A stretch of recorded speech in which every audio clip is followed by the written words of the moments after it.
Estamos iniciando ahorita por la Laguna de los Siete Colores. Digo, uno está acostumbrado a visitar y ver las maravillas que tiene todo Quintana Roo, pero esta maravilla natural es totalmente diferente y sorprendente. Es una parte de la Laguna de Bacalar que muy pocas veces como chetumaleños venimos a visitar y que realmente, créanme usted, vea usted, no lo voy a dejar engañar, es una vista esplendorosa.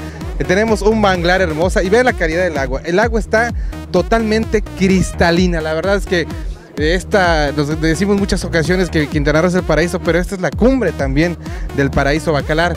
Bacalar es un pueblo mágico.